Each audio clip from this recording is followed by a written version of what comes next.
이스라엘 역사를 보면 많은 애국 지사들이 나옵니다.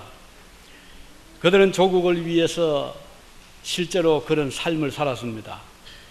가령 눈물의 선지자 에레미야의 통곡도 나라를 위한 우국 충성에서 나왔고, 바벨론 포로로 잡혀가서 큰 벼슬을 하고 있었던 느헤미야의 얼굴에 수심이 가득한 얼굴로 왕 앞에 나아갔던 것도 조국 이스라엘의 수도 예루살렘이 불타고 황폐하게 된 것을 염려하는 마음의 결과였습니다. 오늘 본문은 다니엘의 젊은 시절, 그가 포로로 잡혔고 먼 바벨론까지 이끌려 와서 성장을 한 지금, 그는 비록 유능한 바벨론의 총리가 되었지만 조국을 생각할 때마다 그의 마음에는 편안하지를 않았습니다. 바벨론에서 예루살렘까지 거리를 살펴보았더니 약 1100km, 그러면 서울에서 부산까지 한 2배 반 정도 되는 꽤 먼 거리입니다. 어린 나이에 그 먼 거리를 포로로 잡혀서 끌려갔었죠. 결코 가까운 거리가 아닙니다. 바벨론에서 다니엘은 다른 어떤 청년들보다도 더 명철과 지혜가 뛰어나고 그것이 인정이 되어서 왕궁에서 교육을 받으며 특별 양육을 받았습니다. 그는 나중에 총리의 자리까지 오르게 되었죠. 비록 그가 개인적으로는 출세를 했고 남부를 것이 없는 고위 관리로서 왕의 총애를 받는 위치였지만 조국을 생각하면 하루도 편히 잠을 잘 수 없는 그런 하루하루였습니다. 그는 예루살렘에서 어린 시절 성장할 때도 부모와 함께 기도 생활을 계속했었거든요.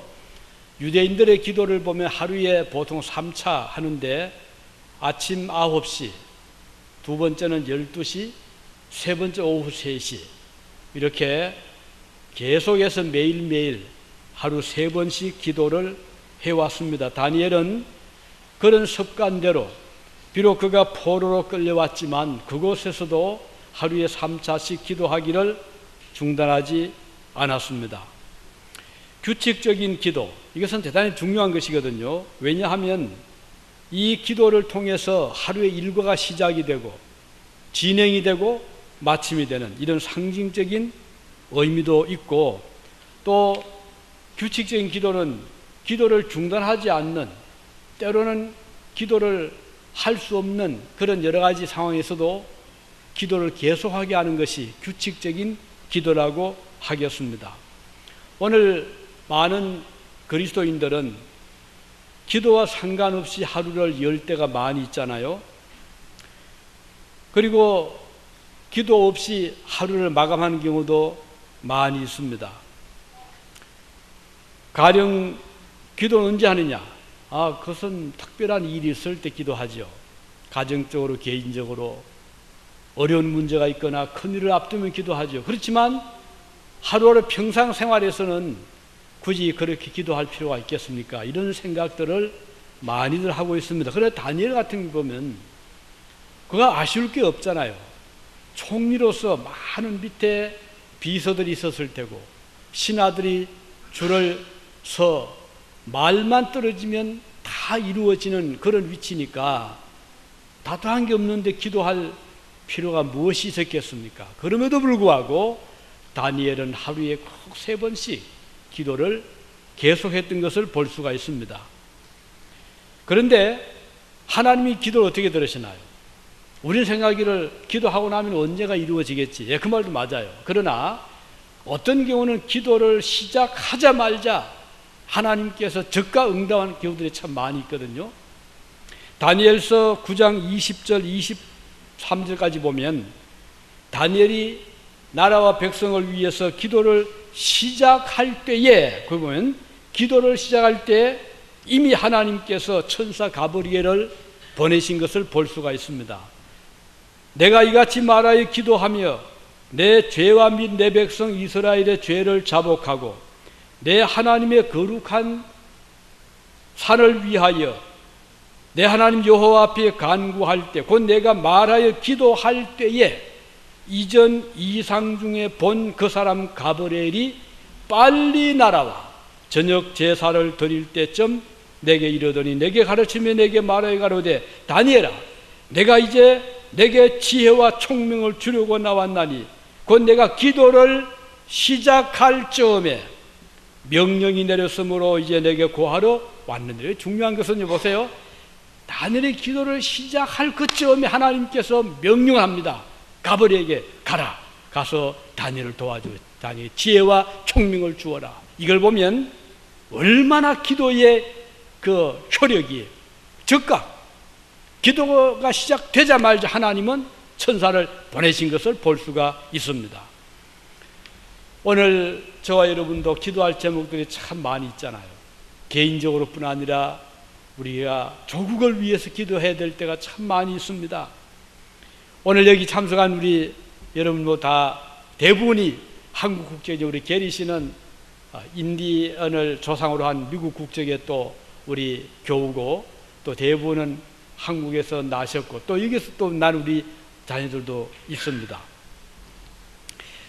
우리 한국을 다시 한번 돌이켜보면 우리 물론 아시아를 배경으로 하고 있고, 언어로 본다면 몽골족, 만주족, 터키족, 즉 우랄 알타이어 계통에 속한 그런 공동 조상을 두고 우리 후손들이 이제 한국을 이루고 있다고 학자들은 보고 있습니다. 그래서 한족, 그 한이나 또는 예매 등이 우리 조상, 먼 조상과 관련되어 있다고 생각들을 합니다. 이들은 중국 저 북방에서부터 만주를 거치고 한반도까지 쭉 내려와서 이제 동쪽으로 이동해 왔을 것이라고 추정을 합니다. 우리 성경에 보면 민족이 나누어지게 된 결정적인 그 때가 언젠가 하니 노아 자손, 자녀들 때입니다. 노아의 아들 셋인데 누구죠? 셈, 함, 야벳. 그러면 셈은 주로 이 중동, 이 아시아 지역의 사람들을 의미하고, 함은 저 아프리카를 또 중심한 민족들로, 야벳은 저 유럽 북구 쪽으로, 이렇게 해서 크게 셈, 함, 야벳으로 구분이 되고 있음을 알 수가 있습니다. 우리 한국을 보면 중국이 있죠. 북쪽에 소련, 러시아, 또 이 동남쪽에 중국, 일본, 이런 강대국 사이에 한 모퉁이를 차지하고 있는 적은 나라에 우리 불과합니다. 그렇지만 역사가 길다면 5,000년, 반만 년 역사를 가지고 있고, 수없이 우리 한국은 이 북쪽의 청나라나 또는 저 러시아나 또는 일본으로부터 샌드위치 같은 그런 공격을 많이 받으면서 지금까지 버티어 오고 있습니다. 8월 15일, 이제 며칠 어제 그저께 했지만, 이날은 조국 해방의 날로 일본의 강점으로부터 해방된 날을 기념하는 뜻깊은 날입니다. 1910년 우리 한국이 일본과 합방이 되고 그 후 36년 동안 일본의 지배를 받으며 살아왔습니다. 우리는 이것을 결코 잊을 수 없습니다. 역사를 우리가 잊는다는 것은 굉장히 불행하거든요. 과거가 있기 때문에 현재가 있고, 현재가 있기 때문에 미래가 있다고 한다면 우리는 과거를 결코 도외시하거나 잊어서는 안 되는 것입니다. 우리 조선 왕조가 막을 내리고 한국은 일본의 천황을 왕으로 모시도록 강요를 받았습니다. 우리 말은 사용이 금지가 되고 우리 글은 자치를 감추게 됩니다. 그 대신에 일본 글이 우리의 일상생활에 사용이 되도록 강요를 받았습니다. 우리 이름조차도, 우리의 성조차도 일본식으로, 소위 창씨개명에서 일본 이름으로 바꾸어야만 되었던 것을 우리는 기억하고 있습니다. 나라가 서서히 침몰되는 지극히 비극적인 일이 36년을 거치면서 점점 구석구석 모든 우리의 생활의 터전을 바뀌어 놓게 된 것입니다. 조선 왕조의 마지막 왕자였던 영친왕은 일본의 볼모로 잡혀갔습니다. 그리고 왕비는, 고종 황제의 왕비는 일본 자객의 선에 의해서 피살을 당하고 말았습니다. 조선 왕조의 왕궁이었던 경복궁 앞을 가로막아 조선 총독부 건물이 들어섰습니다. 이 건물은 1916년 일제가 식민 통치의 위험을 과시하기 위해서 경복궁에 있던 건정전 앞에 세워서 총독부 청사로 사용이 되었습니다. 우리 조상들은, 우리 백성들은 일본의 무력 통치 앞에 속수무책이었습니다. 나라를 잃은 이 비극적인 역사 앞에 수많은 우리 애국지사들이 어쩔 수 없으니까 스스로 목숨을 끊어 자기라는 일들이 비일비재했습니다. 민영환이라는 사람은 일본 헌병들이 강제로 우리나라를 해산시키자 그는 유기전에 모여서 신하들과 함께 이 일을 어떻게 할 것인가 모의를 했지만 도리가 없습니다. 그는 결국 나라의 기운이 기울어졌음을 깨닫고 죽음으로 항거하면서 국민들을 각성시키는 그런 의미로 스스로 목숨을 끊고 자결을 했습니다. 충청북도 괴산 군수를 지냈던 홍범식이라는 군수는 일본 식민지가 된 것에 항거하여 자결을 했습니다. 유관수는 3.1 운동 때 순국을 했습니다. 많은 사람들이 나라의 빼앗김을 눈으로 보면서 참을 수 없어서 목숨을 던진 것을 우리는 알고 있습니다. 오늘 본문의 다니엘도 애국자였습니다. 비록 그가 어린 나이에 끌려서 먼 바벨론으로 끌려왔고 포로가 되었지만 그는 한시도 자기 조국을 잊은 적이 없었습니다. 그래서 그는 하나님 앞에 기도하기로 작정하고 어린 시절과 똑같이 그의 부모와 함께 드렸던 하루 3차의 기도를 바벨론에서도 계속했습니다. 당시에 다니엘은 탁월한 지혜와 총명 때문에 그는 발탁이 되었고 총리가 되었고요. 세 총리 중에서도 가장 왕의 총애를 받았던 전국을 다스리는 총리가 되었습니다. 간신배들은 다니엘을 시기하고 질투하기 시작을 했습니다. 그래서 다니엘 어떻게 하면 저것을 끌어내려서 우리가 그 자리에 올라갈 수 있겠는가? 아무리 봐도 흠이 없습니다. 완벽했습니다. 그들이 발견해낸 것은 저 다니엘로 하여금 그의 믿음에 어떤 올무를 놓자. 그래서 고안해낸 것이 기도를 못하도록 기도를 하되 자기들의 왕이었던 다리오 왕에게만 허용을 하는 법안을 만들었습니다. 그리고는 다리오를 찾아가서 제가를 받은 거죠. 임금이여, 앞으로 30일 동안은 우리나라 전 바벨론 국민들이 기도를 하되 우리 다리오 왕께만 기도를 하게 하고 그 외 어떤 다른 사람이나 신에게 기도하는 것을 금하는 법을 만들어 주십시오. 이 조서에 오인을 찍어 주십시오. 이것은 왕에 대한 충정을 시험하는 좋은 하나의 행사가 될 것입니다.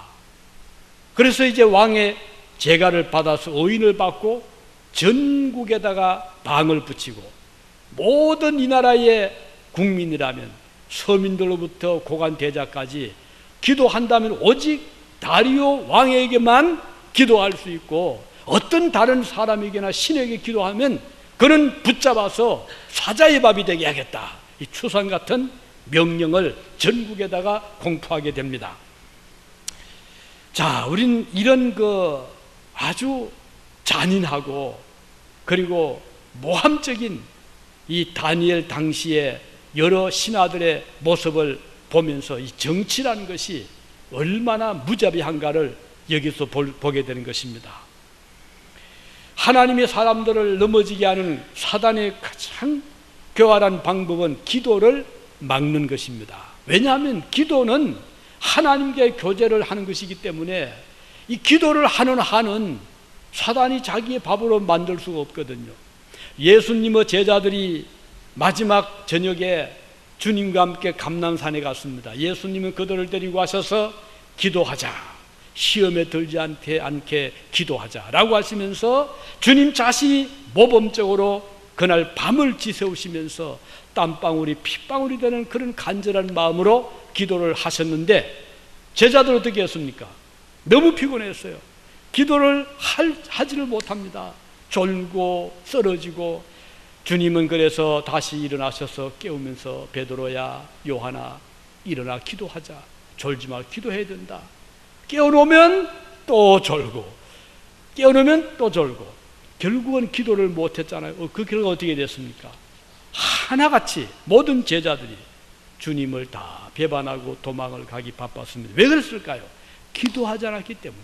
우리 성도가 시험에 드는 이유, 넘어지는 이유, 실패하는 이유는 기도 없이 덤비기 때문입니다. 기도 없이 어떤 일을 할 때, 기도 없이 어떤 일을 시작할 때 성공의 보장이 없습니다. 그것은 내 힘으로 하겠다 이 말이잖아요. 하나님 도움 없이 제가 하겠습니다, 그 뜻이잖아요. 인간의 힘이 얼마나 크다고요. 인간이 지혜가 있다면 얼마나 있습니까? 그럼에도 불구하고 오늘 그리스도인들조차도 기도에 대한 관심이 없다는 것은 매우 슬픈 일이 아닐 수가 없습니다. 사단은 기도의 위력을 대단히 두려워합니다. 그래서 기도하는 자를 무서워하는 거예요. 기도를 하면 힘을 쓰지 못합니다. 지난 금요일 날 여기 이웃 셀럼교회 집회가 있었어요. 그래서 특별히 기도의 부탁을 받고 갔는데 오신 강사님이 대전서 오셨더라고요. 천성 감리교회 목사님이신데 대단한 분이에요. 연세가 70이 정정하신 분이 36년 동안 대전의 교회를 개척하고 지금까지 목회하신 분인데, 지금 그 제적 교인이 그 대전에서 15,000명, 그리고 타코마에다가 수양관을 또 하나 말을 해놨더라고요. 대단한 분이죠.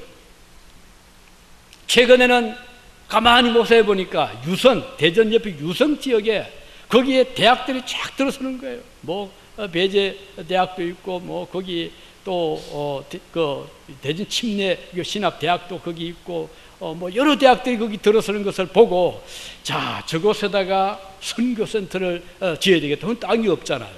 기도를 간절히 온 교인들이 했답니다. 그런데 하나님 주신 거예요. 정부 소유의 큰 한 6,000평 되는 땅이 매물로 나온 거예요.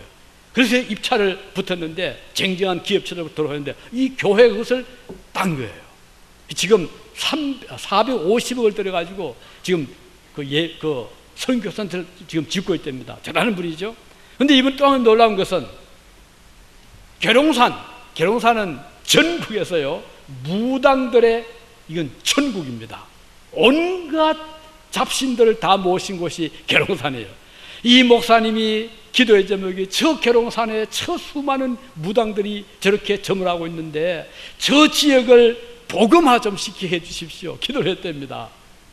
그런데 하나님이 그 기도를 들으시고 넓은 한 지역을, 거기는 그 땅 주인들이요 세를 한 달에 몇 천만 원씩 받고 무당들에게 세를 주고 있다네요.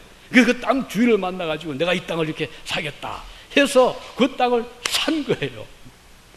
사서 들어가 보았더니 온갖 귀신들이 무시무시한 형상을 만들어 놓고요, 도저히 너무 무시무시해서 자기 교회 장로님들을 모시고 갈 수가 없겠더래요. 그래서 목사님이 그 장로를 다 쳐서 혼자 들어가서 그 많은 이 우상들을 전부 다 부수었는데 그 쓰레기를 치우는데 500만 원이 들어갔답니다. 그렇게 다 치우고 그 자리마다 돌로 십자가를 만들어서 곳곳에 세워놨는데, 최근에 와서 그 반장, 이장들이 목사님께 와서 하소연을 하는 겁니다. 목사님, 우리 그동안 목사님 땅 사는데 협조해 주었으니 이제 우리 청을 좀 들어주시오. 뭘 들어드릴까요? 했더니 이 무당들이 반장을 찾고 이장을 찾아와서 하소연하는 것이, 저 십자가들 때문에 우리가 정말 아무래도 신이 안 내리니 저거 좀 지켜달라고 요청을 해왔더랍니다. 그런 얘기를 쭉 하더라고요. 참 하나님께서 귀하게 쓰시는 목사님과 이런 생각을 한 바가 있는데, 거기 중요한 것은 보세요. 왜 귀신들이 쩔쩔맵니까? 왜 그 신이 안 내립니까? 그곳에 하나님의 영이 임하잖아요. 십자가가 임하죠. 그러니까 이 잡신들은 그 앞 쩔쩔 매는 거예요. 저도 목회하면서 귀신과 싸움도 좀 해보고요, 이 점하는 자들과 충돌도 해보고, 어떤 교인은 처음에 교회에 나오는데 저는 겁이나 그동안 섬기던 저 지금 우리 집에 있는 저 신당을 제가 손을 못 대니 목사님 좀 치워주세요. 제가 가서 치우고 이렇게 했어요. 한번 목회 초역 때인데 그 마을의 수호신으로 온 주민들이 매년 제사를 지내는 큰 고목이 논 가운데 버티고 있는데 1월 달이 되면은 그곳에, 정월이 되면 그곳에다가 뭐 새끼도 지놓고 거기다가 뭐 촛불도 피워놓고 거기다가 제사 지내고 이러는 큰 나무인데요, 어느 한 해는 이 폭풍이 불어가지고 아주 아름돌이 가지가 하나 떨어져가지고 논에 탁 떨어진 거예요. 그런데 그 교회에, 그 마을에 그 논 주인이 교회를 찾아온 거예요. 교회도 안 나온 사람인데. 그때 제가 전도사에 때였어요. 전도사님, 요청이 있습니다. 무슨 요청입니까? 지금 저희 논에요, 큰 아름돌이 지금 나무가지가 떨어져 있는데 저거 좀 치워줄 수 없습니까? 저희는 그때 교회가 이 난로가 장작을 떼는 난로였어요. 나무가 필요하잖아요. 그래서 그러면 저희가 치워드리죠. 나무 가져와서 뭐 톱을 잘라 도끼로 패서 겨울을 떼면 얼마나 좋습니까? 그래서 이제 가려고 했더니 이 나무가 아주 가지가 큽니다. 그러니 뭐 웬만한 수레 가지고 안 될 겁니다. 해서 저희가 특별히 그 수레를 부탁해 가지고 이제 갔습니다. 가보았더니 진짜로 얼마나 큰 고목나무 둥친 그대로 있고 가지가 떨어졌는데 이게 그 넓은 논을 탁 뭐 덮어 있으니까 이 봄을 오는데 농부가 이 논을 쓸 수가 없어서 고심하다가 소문 들어보니 교회 가면은 교인들은 어떤 것도 겁을 안 내고 자기들이 섬기던 선앙당의 나무조차도 교인들은 겁을 안 낸다는 말을 듣고 찾아온 거예요. 그래서 이제 갔지요. 톱을 가지고 몇 사람이 교인들 데리고 가서 이제 톱으로 막 자르는 겁니다. 얼마나 큰지 자르고 있는데 주민들이 지나가면서 오면서 한마디 합니다. 여보게 젊은이 조심하게, 그거 보통 나무가 아닐세. 그런 말 하는 거예요. 실제로 곧 몇 해 전에 전 주인이요, 논 주인이 워낙 나무가 큰데 가지가 조금 이렇게 좀 주저 약간 좀 밑으로 내려와서 이 일할 지장이 돼가지고 톱으로 살짝 잘랐답니다. 그걸 자르고요, 그만 갑자기 쓰러져가 죽은 있어 실제로 그 나무에. 이걸 본 주민들이니까요, 아니 교회에서 오더니 젊은 전도사를 오더니 막 밟고 뭐 하니까 이 겁이 난 거예요. 그래가지고는 절 보고 조심하게나 했는데 아직 제가 안 죽었잖아요. 그걸 다 잘라가지고 그것을 막 교회에다 한쪽에서 떼어놓으니까 한 3년 동안을 그나가지고 잘 썼습니다. 그때도 제가 느낀 것은 우리 하나님은 최고의 신이다. 어떤 신도 어떤 뭐 잡신도 근접을 못하리라. 실제로 하나님 그때 같이 수고했던 조집사님, 몇 집사님들 아무 문제 없이 몇 년 동안 건강하게 뭐 열심히 일하고 주님 잘 섬기했거든요. 근데 이제 하나님은요, 만왕의 왕이라고 그러죠. 신 중의 신이다. 그분만이 유일한 창조의 신이에요. 어떤 다른 잡신도 하나님을 대적할 신은 이 세상에 없는 거예요. 근데 이제 우리가 이런 하나님의 능력을 얻기 위해서 어떻게 해야 되나? 우리가 주님 앞에 엎드려 기도하는 일입니다. 하나님께 기도하는 성도는요, 하나님이 그 기도를 들으시기 때문에 기도를 우리가 시작할 때 벌써 하나님은 천사도 필요한 천사도 보내고 능력도 나타내셔서 우리의 기도의 역사를 하시는 것을 알 수가 있습니다. 많은 교인들 그래요. 아이고 뭐 피곤해서 기도를 하고 싶지 못합니다. 아이고 저는 너무 바빴어요. 다니엘이 바쁘지 않았겠습니까? 다니엘은 큰 넓은 바벨론의 총리였습니다. 그런 바벨론도 하루에 3번씩 기도를 했잖아요. 다니엘은 또 얼마나 피곤했겠습니까? 그 핑계 대지 않았어요. 딱 기도를 했거든요. 근데 교인들 보면요, 이런저런 핑계 대는 교인들 많잖아요. 뭐 핑계, 죽은 사람 핑계 없는 무덤 있나요? 다 핑계 다 이유 있습니다. 그럼에도 불구하고 하나님의 자녀들은 그런 저런 핑계 대지 않고 기도할 때 기도하고 봉사할 때 봉사하고 섬길 때 섬기는 이게 성도들이지, 이래서 안 되고 저래서 안 되고 이건 성도의 올바른 자세는 아니거든요. 총리로서 왕의 명령을 거역하는 것은 바로 죽음을 의미하잖아요. 그런데 다니엘은 그걸 알면서도 꼭 같이 시간이 되자, 그것도 그냥 기도한 게 아니고 무릎을 탁 꿇고 창문을 활짝 여는데 그 방향이 예루살렘이에요. 예루살렘을 향한 창문의 창을 활짝 열어놓고 무릎을 꿇고 하루에 3번씩 기도를 했다고 기록이 되어 있습니다. 우리가 기도할 때 시간을 정하는 것은 참 중요합니다. 왜냐하면요, 기도 시간을 가진다는 것은 절제 있는 생활의 리듬을 잘 지키는 것을 의미하거든요. 사람의 몸이 리듬이 있잖아요. 잘 때는 자야 됩니다. 그리고 움직일 때 움직여줘야 돼요. 이게 삶의 리듬이거든요. 그래야 정신도 건강하고 몸도 건강한데, 이거 뭐 자는 시간인지 깨는 시간인지 정신없이 이렇게 한다면 몸이 망가지고 말거든요. 그래서 건강한 사람들은 그것을 잘 조절합니다. 지금은 쉴 때다, 지금은 휴식할 때, 지금 일할 때고, 지금은 활동해야 될 때다. 우리가 기도, 신앙생활도 마찬가지입니다. 기도는 호흡이라고 그러잖아요. 호흡을 잘 해야 됩니다. 그리고 기도 시간을 잘 지켜서 나가면 그 삶에 아주 효력이 있는 그 능력을 체험하게 되거든요. 기도를 통해서 우리는 하나님을 만나잖아요. 기도를 통해서 하나님의 지혜를 우리가 얻게 되잖아요. 우리 인간의 지혜는 한계가 있거든요. 아무리 머리가 좋고 브라이트하고 뭐 아무리 IQ 높아도요, 그 한계를 못 넘어서지만 하나님의 지혜는 훨씬 더 뛰어넘기 때문에, 솔로몬 보십시오. 어릴 때 그 하나님 앞에 기도했을 때 주님이 너에게 뭘 해주기 원하느냐? 하나님 지혜를 주십시오. 그래서 받은 솔로몬의 지혜는요, 인간의 지혜를 훨씬 뛰어넘잖아요. 그래서 그 솔로몬은 지혜의 왕으로 지금까지 전무후무한 그런 왕으로 알려지고, 기도는 방해가 많습니다. 왜냐하면 사단이 제일 싫어하기 때문에. 뭐 눈이 말똥말똥 하다가도 기도한다 그러면 눈이 감겨진다. 이거 시험입니다. TV 볼 때는 눈이 반짝반짝 하는데 기도할 때는 눈이 흐물흐물한다. 이거 보통 문제 아니에요. 기도하려고 하는데 또 사람이 찾아오잖아요. 그래서 사단은 온갖 수단 방법 안 가리고 성도의 기도를 막습니다. 그럼 우리 어떻게 돼요? 따라가 안 되죠. 그럴 때 우리가 딱 아주 결단을 해야 됩니다. 이때는 기도 시간입니다. 그러면 뭐 내 생명에 지장이 없는 한은 기도 시간을 지켜 나가야 됩니다. 오늘 본문에 보면 다니엘의 동료 총리들이 다니엘로 하여금 어떻게 하면 이제 다니엘을 올무를 걸어서 넘어지게 할까? 그건 단히 험이 없는 거예요. 얼마나 성실하고 얼마나 지혜롭게 하는지 도저히 험 잡을 데가 없다 보니까, 자, 그럼 다니엘에게는 좀 믿음 생활을, 기도 생활을 막으면 될 거다, 이렇게 생각을 한 거죠.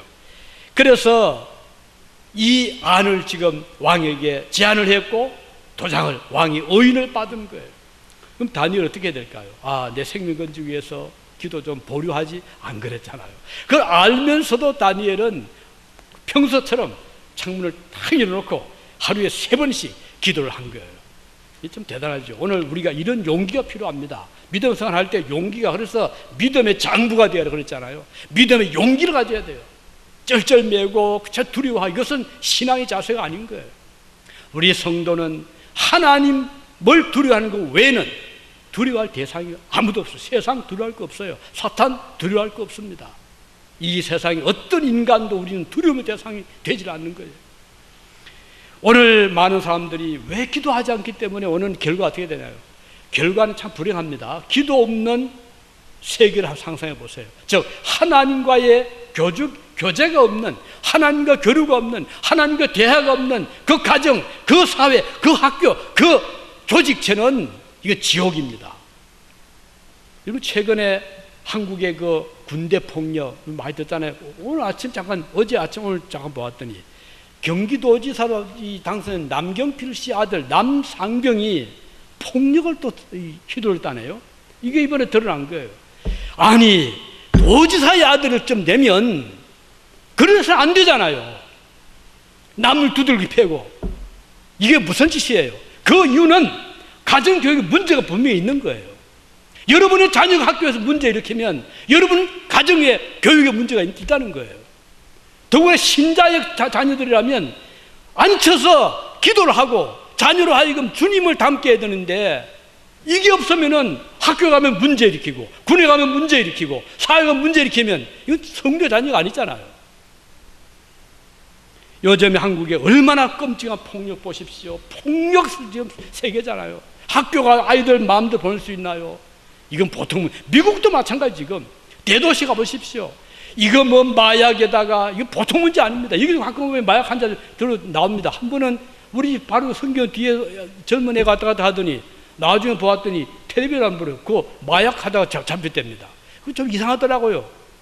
뭐 시간 되면 와가지고 뭐 저끼리 뭐 이렇게 왔다 갔다 하더니 붙잡힌 거예요.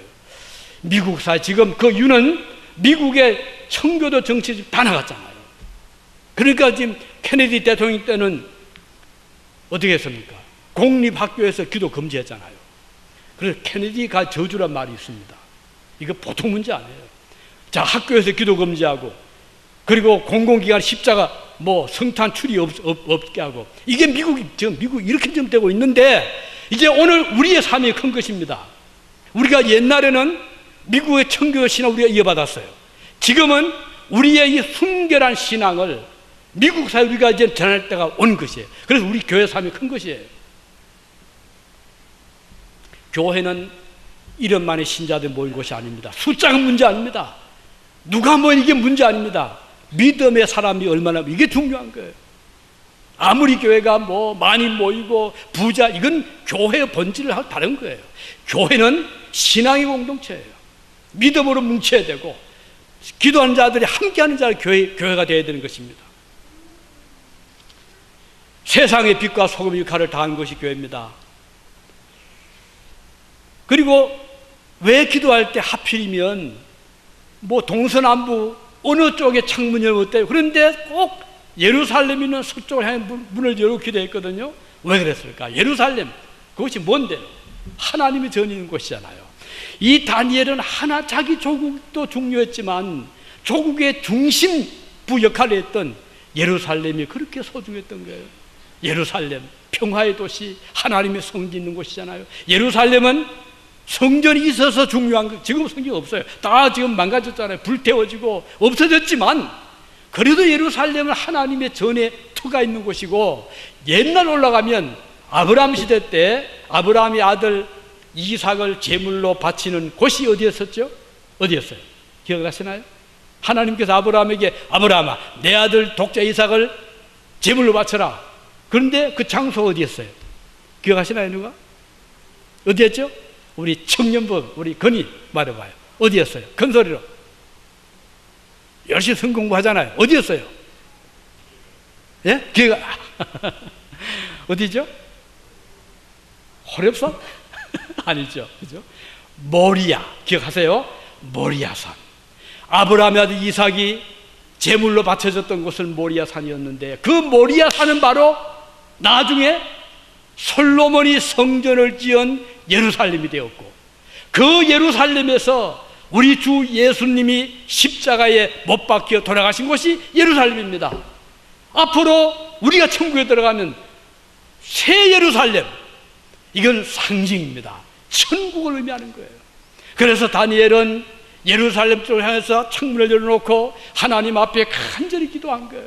그만큼 다니엘의 마음속에는 바벨론이 중요한 것이 아니라, 바벨론이 천국이 아니라 예루살렘 있는 그곳이 바로 나의 들어갈 곳이다. 그곳이 나의 조국이고 그곳이 나의 섬기는 하나님의 집이 있는 곳이다 라고 생각하고 그쪽에서 창문을 열어 기도하는 거예요. 오늘 우리 하나님을 향해서 기도할 때 어디를 마음을 둬야 되겠어요? 세상? 기도할 때 하나님 저에게 많은 황금을 주시고 저에게 많은 권력을 주시고, 이건 기도의 자세가 아닌 거예요. 우리의 기도의 자세는 우리 마음속에 예루살렘을 향한, 천성을 향한, 하늘의 세계를 향한 이런 기도가 되어야 된다는 것을 보여주는 거예요. 다시 한번, 오늘 예루살렘 어디예요? 오늘 예루살렘은 주님을 모시는 우리 교회입니다.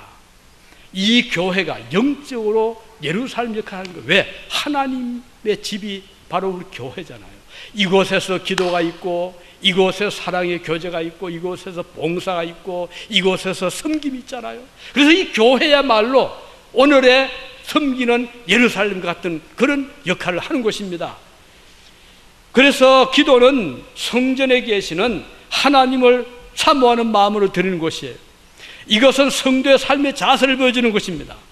비록 몸은 바벨론 같은 세상이 있지만 성도의 마음은 주님이 거주하시는 성전을 향해서 달려가는 것이 성도의 자세입니다.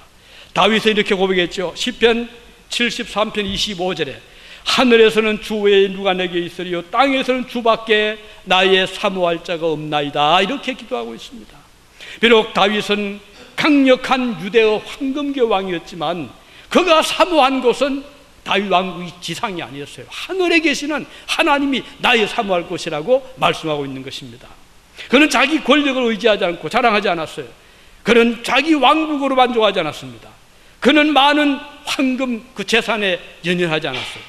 그가 고백한 것은 하늘 아래와 땅 위에서 오직 주님밖에 사모할 자가 없다고 고백을 하고 있는 것입니다. 이것이 진실한 성도의 고백이 되어야 되는 것입니다. 다니엘은 바벨론의 영광스러운 총리 대신이었고 온갖 권력의 정상에 있었지만 그가 바라본 곳은 예루살렘이었다는 것입니다. 권력의 핵심인 바벨론의 왕 다리오가 아니었습니다. 그렇기 때문에 그는 다리오를 두려워하지 않을 수가 있었던 것입니다. 그곳은 이 예루살렘은 불타고 흔적만 남은 폐허와 같은 곳이었지만 약속의 장소, 하나님 약속의 장소가 앞으로 새 예루살렘이 임할 곳이 바로 그곳이다. 이렇게 그는 알고 있었던 것입니다. 그것은 하나님 역사가 일어나는 곳이요 앞으로 반드시 다시 오실 하나님의 영광이 나타날 곳임을 알았기 때문에 매일같이 그곳을 향해서 창문을 열어놓고 기도하기를 쉬지 않았습니다. 예루살렘을 마음의 중심에 두고 하루하루 살아가는 모습을 볼 수가 있습니다. 예루살렘은 다른 말로 시온으로 합니다. 시온은 무슨? 시온은 뜻이 평화라는 말입니다. 시편 84편 5절에 보면요 이런 말씀 나와요. 주께 힘을 얻고 그 마음에 시온의 대로가 있는 자는 복이 있도다. 참 마음의 시온의 대로 뭐예요? 마음의 예루살렘의 대로, 주님을 향한 마음의 대로가 열린 자 복이 있대. 하나님을 향한 교통의 그 길이 열려 있는 자, 하나님과 끊임없이 교통하는 자는 복이 있다 이 말입니다. 고향을 사모하는 사람은 얼마나 고향이 그립잖아요. 자꾸 눈만 감으면 고향이 그 집이 나타나고 길이 나타나는 것처럼 우리 성도는 천국을 향한 그 마음의 도로가 열려있는 자들이라고 하겠습니다. 하나님이 계시는 성전이 있고 그곳에서 제사가 드려지고 하나님의 은총이 많은 시온을 향하여 마음의 대로가 열려있는 사람은 복이 있다는 말씀이에요. 이것은 하나님의 교회를 향한 열린 마음을 뜻합니다. 이것은 교회를 사랑하는 마음을 의미하는 것이에요. 교회를 그리워하는 마음이에요. 일주일 동안 교회는 교회 낫나 이렇게 사는 자가 아니라 항상 주님의 교회를 그리워하고 하나님의 교회를 사모하는 성도의 마음은 바로 주님을 사모하는 성도의 마음이 이렇게 볼 수가 있는 것입니다. 그래서 우리가 기도할 때 교회를 향해서 손을 들고 그쪽을 향해서 마음의 창문을 활짝 열고 기도하는 성도가 되어야 되는 것입니다. 매일같이 하루 3번이 아니라 30번이면 어때요? 100번이면 어떻습니까? 주님과 교제하는 그런 마음의 기도를 하는 자들이 복이 있다는 것입니다. 마음에 시온의 대로가 있는 자들은 복이 있습니다. 하나님께서 이런 사람들을 축복하십니다. 성전을 사모하고 성전을 향해서 기도하면 성전을 중심으로 움직이는 자들을 하나님은 잊어버리지를 아니하십니다. 우리 예수님도 그랬잖아요. 예루살렘에 가셨는데 어느 날 인산인데 사람들이 너무너무 많아요. 그래서 사람들이 길을 막고 하니까 한참 오다 보니까 주님이 안 보입니다. 요셉과 마리아가 걱정이 태산 같아요. 우리 아들 어디 갔느냐. 그래서 불러도 대답도 없고 다시 왔던 곳 찾아가 보니 예수님은 놀랍게도 예루살렘 성전 안에 있는 그 한 장소에서 랍비들과 서기관들과 성경을 가지고 대화를 하고 있었던 거예요. 그래서 예수님의 아버지 요셉과 어머니 마리아가 아니 왜 여기 있나 가자라고 했을 때 내 아버지 집에 있는 것이 무엇이 이상합니까? 우리 예수님은요 예루살렘 성전에 있는 것을 아버지 집에 있는 것으로 그는 알고 있었던 것이에요. 오늘 저와 여러분들이 성전 중심의 생활 참 중요합니다. 우리 그리스도인들은 교회 중심의 생활, 이거 절대로 잊어서는 안 됩니다. 항상 교회와 관련을 가지고 어떤 일이 있을 때 달려오고 어떤 일이 있을 때 마음을 쏟고, 이게 성도의 삶의 지극히 정상적인 모습인데, 일주일 내내 교회는 교회고 뭐 다 잊어버리고 있다. 주일 아침에 11시 예배인데 10시 50분 돼가지고 자 교회 가야 된다. 성경 어딨냐 찾아보니까 먼지가 덮여 있고 성경 어딘지 모르고, 이거는 성도의 자세는 아닙니다.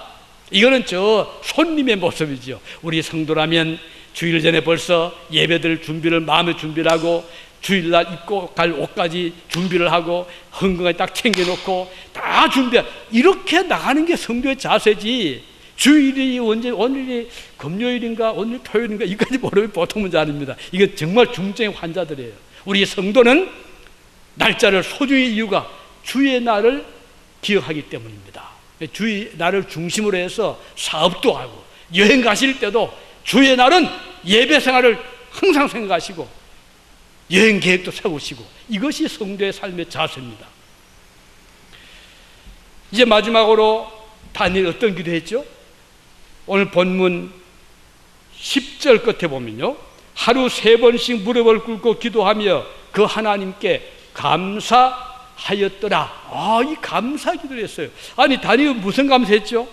다니엘이 감사할 조건이 뭔가요? 다니엘은 오히려 감사보다는 왜 하나님 우리 조그저께 이 이방인들에게 짓밟히게 했습니까? 왜 우리 하나님의 성전이 불타게 했습니까? 이런 항의를 할 수 있잖아요. 그럼에도 불구하고 다니엘은 하나님께 감사했다. 이건 참 특이한 기도의 내용입니다. 자, 감사의 내용이 물론 본문에 없지만 우리가 전후 이 문맥을 보면 추정할 수 있는데, 우선 다니엘은 자기가 포로로 끌려왔지만 믿음을 저버리지 않고 이 왕 앞에, 등 앞에 서서 왕 앞에까지도 자기 믿음을 보일 수 있음을 그는 감사의 생각을 한 것입니다. 왕의 어인이 찍힌 것을 보고도 굴하지 아니하고 기도할 수 있음을 그는 감사했던 것입니다. 믿음을 소유하게 하신 것을 감사했습니다. 이 세상에 많은 사람들이 믿음을 가지고 싶어 하지만 마음대로 안 되거든요. 의심의 병이 들면요, 다 의심이 됩니다. 하나님도 의심하고, 천국도 의심하고, 영혼도 의심하고, 어떻게 믿음을 가질 수 있어요? 그러나 믿음의 사람은 모든 것이 다 믿어집니다. 하나님이 눈에 보이고요, 천국이 흔히 보이고, 내 영혼이 보이고, 이거 얼마나 감사하잖아요. 그렇다고 내가 특별히 눈이 안질이 좋은 것도 아닌데 나의 마음속에는 하나님께서 금보다 귀한 믿음을 주신 거예요. 이거 보통 축복이 아닙니다. 그래서 이 믿음을 가질 수 있게 하신 것을 우리는 감사하는 것입니다. 하나님께서 아무의 믿음을 주신 것이 아니에요. 내 믿음이, 소자의 내 믿음이 크도다. 하나님께서 그 축복하실 때 그 사람은 정말 복된 자인 것입니다. 여러분 자녀들도 마찬가지예요. 저도 아이들 며칠 있지만 어떤 아이 믿음이 너무 약해요. 제 마음을 차질 않아요. 그런데 어떻게 길이 없어요. 이걸 뭐 야단친다고 될 것도 아니고, 그런데 어떤 애 믿음이 좀 더 좋아요. 이거 제가 준 게 아니거든.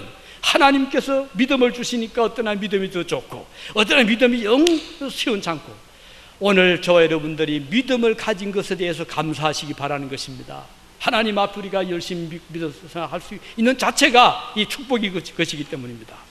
로마서 9장 16절에 보면 그런즉 원하는 자로 말미암음도 아니요 다른 박질하는 자로 말미암음도 아니요 오직 긍휼히 여기시는 하나님으로 말미암음이니라. 하나님의 은혜로 우리가 믿음을 생각할 수 있는 거예요.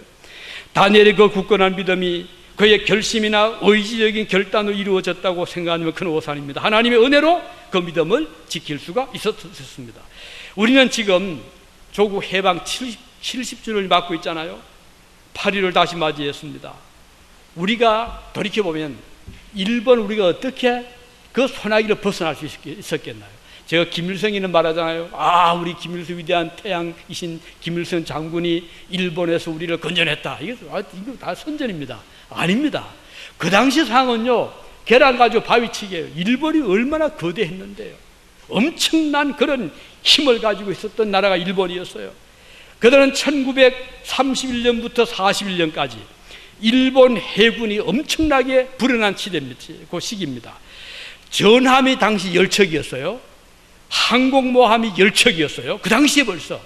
그리고 순양함이 38척, 구축함이 112척, 잠수함이 당시에 65척. 그래서 1941년 12월 7일에 일본은 선전포고도 없이 저 아시아 다 먹었잖아요. 뭐 중국 다 삼키고 필리핀 다 삼키고 인도네시아 인도차네 만도 다 삼키고 그 다음에 이제 공격 목표가 미국이었어요. 그래서 기습적으로 진주만을 공격을 했잖아요. 얼마나 이 기세가 셌던지요. 예상치 못하고 맞은 이 미국 태평양 함대는 완전 쑥박지 돼버렸어요. 그때 이 미국이 받은 그 당시에 그 피해를 보면요,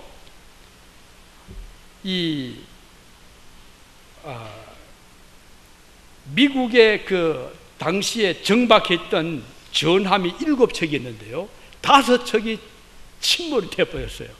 5척이 깔아앉아 버렸어요. 일본의 공격으로. 200여 대의 항공기가 지상에서 완전히 파괴되어 버렸어요. 그러니 뭐 이건 기가 찬 일이 아닌가요? 엄청나게 인명 피해도 받았죠. 그런데 그때 한국에서는요, 일본이 얼마나 악랄하게 우리 대한민국의 모든 입법, 사법, 행정권을 딱 잡고요, 일본 순사하면요, 아이들 울음을 뚝 그쳤어요. 그 정도로 무섭게 했어요. 칼 차고요, 위협 주고, 붙잡혀는 끌고 와서 사저씨 린치가 하고 고문하고요, 교회에 못질 당하고, 신사참배 안 하면 잡아서 고문하다가 죽이고요. 이때 많은 분들을 순교하고, 한국 교회는 주야로 그때 기도했습니다. 그런데 해방할 길이 안 보이는 거예요. 기도를 했습니다. 하나님, 우리를 저 일본의 손에서 벗어나게 해주세요 하고 눈을 떠보면 이 기도는 이루어질 수가 없는 거예요. 날마다 기세가 소식 들려오는 거는 일본의 중국을 삼키고 만주를 삼키고 계속 올라가고, 도저히 미국까지도 공격하는 판에 한국이 무슨 힘이 있다고 일본과 싸울 수 있나요? 그런데 교인들이 기도한 거예요. 하나님, 우리 지금 해방돼야 됩니다. 우리 교회가 이게 말이 아닙니다. 그래서 옥중의 성도들이 감옥에서 눈물 흘리며 기도를 했는데 8월 15일 날 천황이 떨리는 음성으로 무조건 항복선언을 한 거예요. 그러니까 모두 우리 한국 기도하던 교인들도 믿지를 못한 거예요. 이게 꿈이냐 생시냐. 그런데 8월 16일 날 감옥문이 다 열리고 옥중에 있던 성도들이 할렐루야 찬송을 나오고요. 이건 기적 중에 기적이었어요.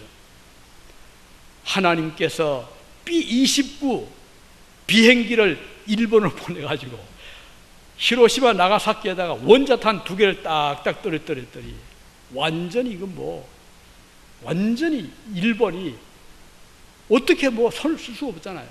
그래서 무조건 항복을 한 거예요. 이렇게 해서 우리 대한민국은 해방이 됐는데 하나님의 은혜입니다. 우리 힘으로 해방된 거 아닙니다. 오늘 우리는 이거 알아야 돼요. 우리 한국이 힘이 좋아서 일본에서 해방받고 아닙니다. 하나님 은혜였어요. 그래서 오늘도 우리는 겸손하게 우리 한국은 하나님 은혜로 지금까지 버텨 그 어려운 보리고개 가난 속에서 그 당시에 필리핀이 한국보다 훨씬 더 잘 살았어요. 그래서 장충체육관을 필리핀에서 지어준 겁니다. 한국에 지을 힘이 없었어요. 그래서 한국에서 나오는 자재 가지고 쓰려고 했더니 한국의 재료 가지고는 그것도 지을 형편이 못 돼가지고요, 필리핀에서 시멘트를 싣고 오고 자재를 싣고 와서 지은 운동장의 장충체육관이었어요. 이거 지금 생각하면요 믿어지지 않지요.